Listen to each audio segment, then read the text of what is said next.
mga nurses! It's been a long time. Na-miss ko kayo. Medyo matagal na din since I posted my last video and I'm super excited to share with you yung masasayang moments ng buhay ko finally after more than 2 years dito sa Pilipinas.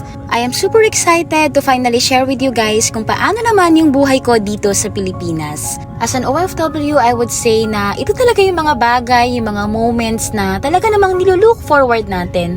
Nako, kung pwede nga lang umuwi taon-taon, kung hindi lang magastos, kung libre lang lahat, bakit hindi? To everyone who's been sending me messages, nagko-comment sa mga videos ko, wishing me happiness sa vacation kong ito, sobrang na-appreciate ko po kayo. Sobrang thank you sa inyong lahat. Sa higit 2 taong pag-stay ko sa Iceland, masasabi kong napakaraming mga bagay talaga sa Pilipinas yung sobrang namimiss ko.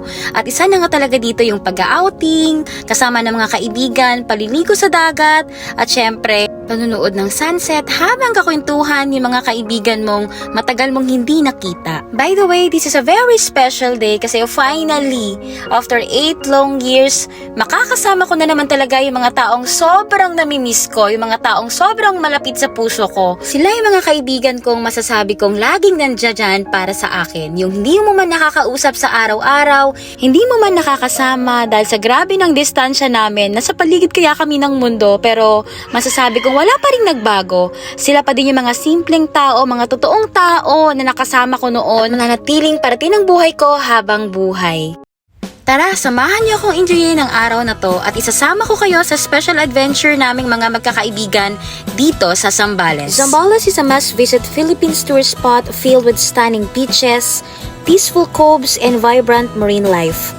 And if that's not enough, the stunning Zambales scenery of mountains will really take your breath away too. Today, isasama ko kayo sa isang secret getaway dito sa Zambales. We'll be traveling to Secret Spot PH located in Purok 5, Sitio Talisay, Cabangan, Zambales. And that is 53 minutes away drive from my hometown, Castillejos. If you guys are looking for a place to stay na hindi crowded, malayo sa maraming tao, sobrang peaceful ng atmosphere at magbibigay sa inyo ng privacy, I would say that this is the perfect place for all of you. Alam nyo ba, maliban sa mga perfect tourist destination dito sa Zambales, masasabi kong yung travel, yung car ride, yung magagandang scenery na makikita mo habang nagta-travel ka along the way, yung sobrang namimiss ko.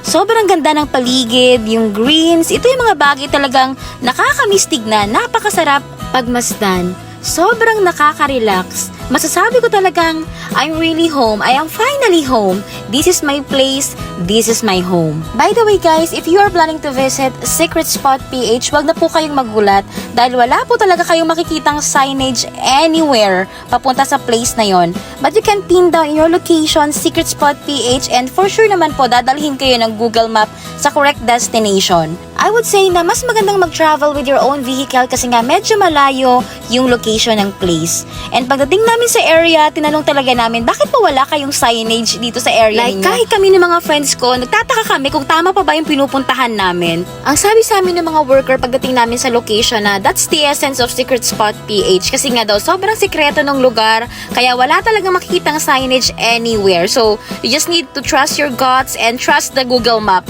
So, yun lang guys. Pagdating namin sa location, we just need to sign in kung sino-sino sa inyo yung mga mag-i-stay dito sa lugar. And by the way guys, yung mga guest po pala na below 2 years old, they are free of charge. And by the way guys, Secret Spot PH is only having 6 villas, so you need to book your reservation at least ahead of time. And to give you an input about the price range, they're actually offering 3 kinds of villas. They have the beachfront, they have the ocean view, and also the pool view. And the prices indicated here is actually for 2 packs. So if you're planning to rent the villas and you will be staying more than 2 packs, then you need to inform them ahead of time. Kasi magva-vary kung gaano kayo karami na mag-i-stay sa isang villa, yung price na kailangan nyong bayaran. And if you guys wanna know more about the prices or the offers that you're currently having right now, they are just 1 message away. You can send them a message to Secret Spot PH. And this is what the villa looks like in the inside. This is actually good for 6 packs or more kung mga kids naman yung kasama nyo. Each villa is offering a loft style bed which is actually good for 2 packs, and this is a perfect place to see the view of the swimming pool.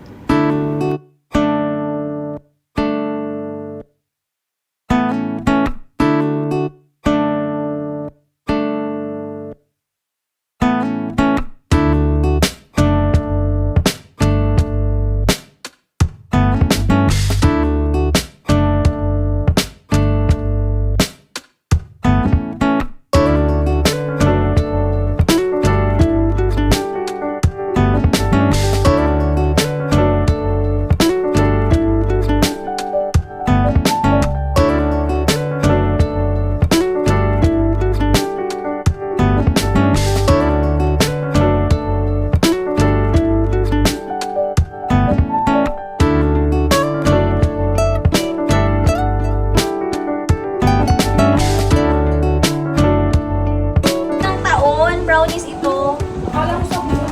Bakla brownies ba to? Bakla, parang nakakaloka lang kasi yung free brownies nila na ino-offer nila each villa is matigas. So nagdalawang isip pa kami kung bar soap ba siya o brownies. Pero bandang huli guys, alam nyo naman, basta free. So tinry kong kainin at pinatikim ko dun sa kaibigan ko. So na-figure out naman naming brownies siya. Pero yun nga lang guys, wag nyo nang ubusin kasi for sure tanggal ang bagang nyo. And now, let me tour you around Secret Spot PH. And this is the famous swimming pool na madalas nyo makikita sa ibang vlogs or videos if isi-search nyo yung mismong resort nila. And promise, sobrang ganda ng view ng sunset dito sa hapon. And just few walks from the swimming pool area, bubungad naman sa inyo yung napaka-refreshing at napakagandang view ng dagat. And they're actually offering these 2 cabanas na pwede nyo pagstayhan while having drinks or talking to your friends. And I would say that this is a perfect place for a morning coffee.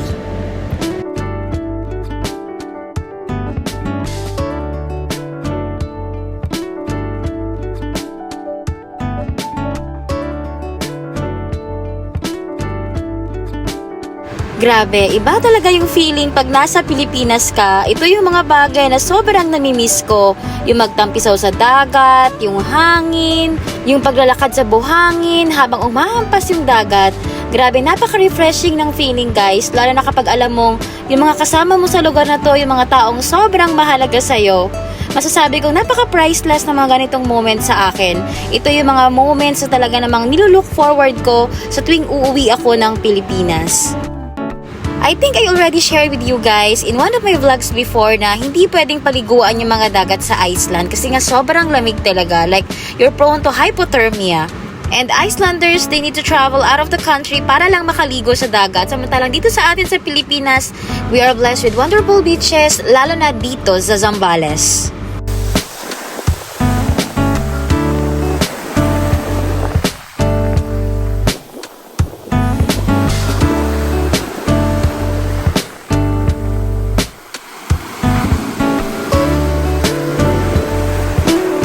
Grabe, sobrang refreshing nung dagat. Di ba finally, iba yung feeling nung makakapagsuot ka na ng swimsuit, may araw, hindi malamig, and finally, you can go uncovered. Medyo nakakashock lang talaga ng konti yung sobrang init ng panahon, guys. Yun lang yung masasabi ko. Because I remember I left Iceland with negative 11 degrees and then nang dumating ako dito sa Pilipinas, it's 32 dito sa Zambales. And sobrang init niya talaga, guys. Pero, wapakyas na tayo mangitim mga B. Kasi alam niyo naman, sobrang excited akong magdagat. Now, I can finally post in my social medias na kapag dagat na ako.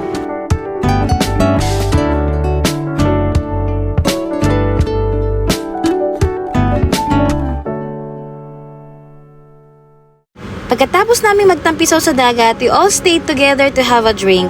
Napaka-refreshing ng feeling at napakasaya kasi alam mo yung mga taong totoong nandiyan para sa'yo, yung mga genuine na taong totoong pinapahalagahan at minamahal ka, nakasama mo ulit after 8 long years. Hindi man kami kompleto pero sulit na din yung bakasyon na to. By the way guys, we are all nurses and we work together in Rural Health Unit of Castillejos way back like 8 long years ago. And since then, naging magkakaibigan na kami. Nag-jive talaga yung mga ugali namin. And masasabi kong sila yung mga tao na talaga namang totoong nandiyan para sa akin. Yung mga kaibigan na, masasabi kong napakaswerte ko kasi alam kong pinapahalagahan at nirerespeto nila ako. And I think that's the most important part of friendship. Hindi man kayo magkakasama, hindi nyo man nakakausap ang isa't isa ng madalas because of responsibilities and adulting stories, pero ang mahalaga, nandiyan pa rin kayong lahat para sa isa't isa. Alam ko guys that we all have different stories of friendship. Pero kung kayo yung klase ng taong napapalibutan kayo ng mga taong totoong nagmamahal sa inyo, yung mga taong hindi kayo sinisira, yung mga taong nirerespeto kayo irregardless ng presence or hindi man kayo present sa mga occasion kasama sila, then I would say that you are really blessed. Sila yung mga taong dapat na pinapahalagahan at nirerespeto nyo. And in return, kung kayo yung klase ng taong sobrang feeling nyo hindi kayo accepted sa isang group, yung alam nyong sinisiraan kayo ng mga taong itinuturing nyong kaibigan, then I would say na we're all getting older. So, kailangan nyo iiwas yung sarili nyo sa stress, sa drama, and sila yung mga taong hindi nyo dapat hinahayaang magstay sa buhay nyo. Kasi lagi niyong tatandaan na ang tunay na kaibigan kahit kailan hindi kayo sisirain ng mga yan. Sila dapat yung mga taong magtatanggol sa inyo, sila yung mga taong mag-show ng concern, sila yung mga taong hindi kayo hatakin pababa. Pero kung sa tingin nyo at this point of time, kayo yung mga taong napapalibutan ng ganito mga klaseng tao na feeling nyo, pinaplastic lang kayo, feeling nyo hindi naman kayo pinapahalagahan, then I would say it's time to let go.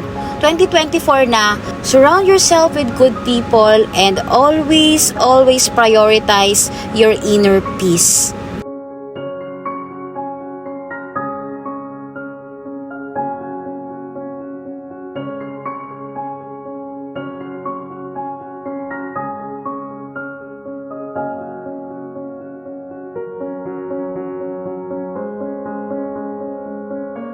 At this point of my life, masasabi kong I am so grateful with all the opportunities, sa magagandang blessing na dumarating at patuloy pang dumarating sa buhay ko. Masasabi ko din na at this point of time, sobrang saya ko kasi alam ko sa sarili ko na kilala ko yung mga tunay na taong dapat kong pahalagahan at mahalin at i-keep sa buhay ko forever. Hindi ako perpektong tao. I did like a lot of bad things in the past. Marami akong pagkakamali sa buhay. Honestly, hindi ko alam kung ano yung mga magagandang bagay na nagawa ko para maging deserve ko yung mga taong to sa paligid ko na sobrang minamahal ako. I feel happy and so blessed with the small social circle na meron ako right now.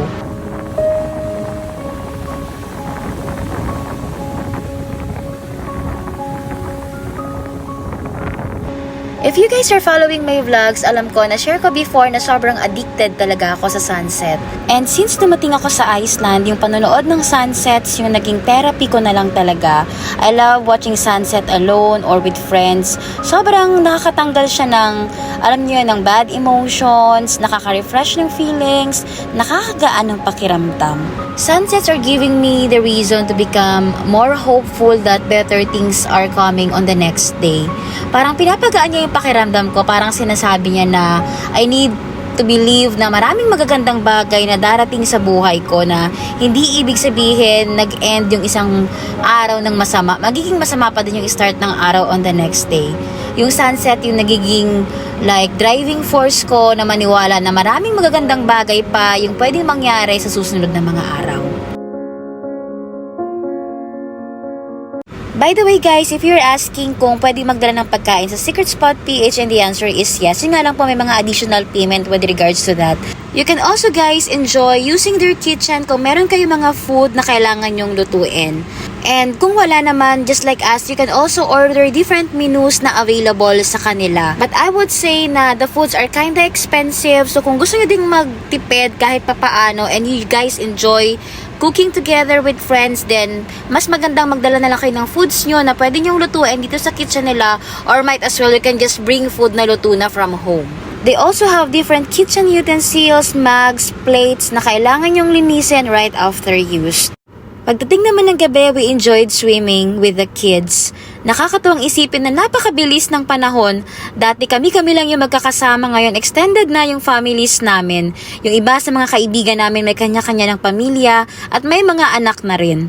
At syempre, pagdating ng mga outing, hindi mawawala yung inuman, kantahan, kasiyahan, at maraming throwback sa lahat ng pangyayari sa mga buhay namin. Nakakatuwang balikan yung mga moments namin bilang magkakasama sa work before, na punong-puno kami ng kalokohan pero never kaming naglaglagan. Madalas ginagawa na lang namin kakatawanan yung mga nakakahiyang moments namin, yung mga pagkakamali sa trabaho, yung mga kalokohan na alam naming never naming inamin sa isa't isa. Alam niyo ba guys, ma-share ko lang sa inyo that we are all working from different countries around the world. Meron kaming galing ng Kuwait, galing ng US, Germany, Saudi Arabia, UAE, and me from Iceland. At talagang umuwi lang kami para magsama-sama at magbanding. Isa yun sa mga reason lang talaga bakit kami umuwi, at sobrang biglaan lang yung uwi ng mga ilan sa amin. Napakasarap sa feeling na makita yung mga kaibigan mo na kasama mong nangarap before na finally, unti-unting natutupad yung mga pangarap nila at nagkakaroon na ng successful na career sa iba't ibang part ng mundo. Sobrang nagiging happy ako sa ganito mga klaseng tao kasi alam kong katulad ko, marami din silang pangarap na pilit binubuo para sa sarili at para sa pamilya nila. Ma-share ko lang din guys, alam niyo ba before, sobrang saya na namin na nakakakain kami ng isaw, na sa maliit na sweldo namin nakakapag-barbecue kami, kahit paano nakakapag-Jollibee and mga fast food chain. Pero ngayon, pag lumalabas kami, nakakakain kami anywhere namin gusto, and at the same time, nakakaloka. Like, everyone is willing to pay the whole bill. Shout out naman sa aming rich friend from Germany na nagbayad ng aming whole bill dito sa Secret Spot PH. Hindi namin kinaya ang sobrang kayamanan mo, B. We all had dinner together at sobrang saya talaga kasi finally makakakwentuhan mo na naman yung mga kaibigan mo. And on the next day, eto na nga, syempre may thrill yung aming friendship. Hindi mawawala yung isang kaibigan mo na lagi na lang late dumating. Shout out naman sa kaibigan kong naka-purple dyan, na galing pa ng Nueva Ecija. Ang usapan, 2 p.m. kami magche-check-in, 2 p.m. siya umalis ng Nueva Ecija. O diba, nakakaloka! At dahil napakatagal namin hindi nagkita, Diyos ko, napakarami pa rin kwento kinabukasan. Napaka-endless ng mga chismisan, lokohan, mga throwback, ang dami-daming updates. Yung feeling na parang sinusulit namin yung 8 taon hindi kami nagkakasama, diba? Nakakaloka talaga. Pero sobrang na-miss ko itong mga taon to. Ito yung mga tao talaga na nakasama ko na nag-i-start pa lang yung career ko. Ito yung mga klase ng taong nag-push through sa mga pangarap ko, yung laging sumusuporta, yung laging nasa likuran ko, yung laging nagsasabi na go lang, kaya mo yan, subukan mo, walang masama, kaya mo yan, bakla. Yun yung lagi kong naririnig sa kanila nung nag-start pa lang akong mag-abroad, nung nag-decide akong iwan yung career ko sa Philippines, nung nag-decide akong subukan yung buhay ko sa ibang lugar. Lagi silang nakasuporta. Napaka-bless ko sa mga taong to at masasabi ko na iba talaga yung impact kapag yung mga taong nakapaligid sa'yo is yung kapareho mo ng thinking, yung kapareho mong maraming pangarap, yung maraming positive vibes, yung mga taong sasamahan kang umangat sa buhay. Ang tagal namin hindi nagkasama, hindi nagkita-kita, napakahabang taon, pero yung pakiramdam na parang walang nagbago, yung parang sila pa din yung mga taong nakasama mo noon. Pareho pa din, yung mga personality, yung pag-iisip, lahat. Masasabi kong naging mas matured lang kami ngayon at naging mas responsible. Mas responsible, yes! Mga responsible na kaming tao ngayon. And that's all for today's vlog, guys. I hope you enjoyed this day with me. I can't wait to share with you more about my life here in the Philippines. Thanks for listening and thanks for watching. Bye!